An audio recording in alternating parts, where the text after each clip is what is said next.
જય હિન્દ, જય ભીમ, જય વિયતમાં. હું લોક ગાયક કાજલ મહેરિયા ઘણા સમયથી ચર્ચાનો મુદ્દો જે વાત મારા પારિવારિક હતી, ઘરની વાત હતી, એટલે ઘરમાં જ રહે એવી ભાવનાથી તમારી સમક્ષ ક્યારે રજૂઆત નથી કરી.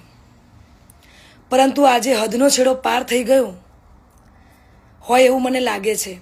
આજે વિડીયોના માધ્યમથી જણાવું છું કે ગત તારીખ 10/10/2025ના રોજ મેં મારી મરજીથી અને પૂરી સ્વભાન અવસ્થામાં ભારતીય સંવિધાનના નિયમો અનુસાર ભારતના સ્વતંત્ર નાગરિકતાના નિયમ મુજબ પુખ્ત વયે મેં મારી મરજીથી અલ્પેશ જોડે લગ્ન કર્યા છે. ના કોઈ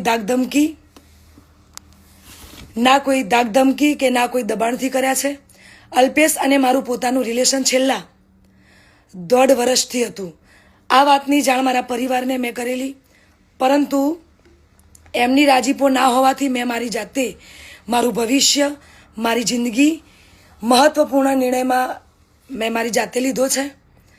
એ બાબતે મારો પહેલો ઘણો કે છેલ્લો ઘણો જવાબ આજ રહેશે અને આજ હશે.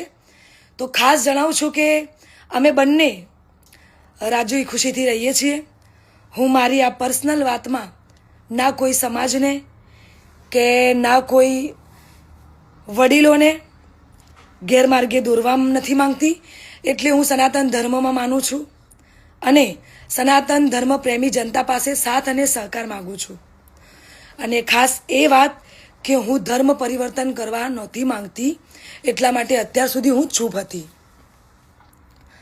આ નિર્ણય પર અડગ રહી છું એનું કારણ કે હું સનાતની છું અને મારા પરિવાર દ્વારા અલ્પેશ અને મારા પર જે આક્ષેપો નાખવામાં આવ્યા છે, અલગ અલગ ધમકીઓ, મારી નાખવાની, ઉપાડી દેવાની, આ બધી ધમકીને અને ખાસ કે મારા સાસરે એટલે કે શેરથા જઈને જેમ તેમ બોલી અને ધમકીને આપી બધી વાહિયાત વાતોથી કંટાળીને તમને બધાની વિડીયો દ્વારા જણાવું છું.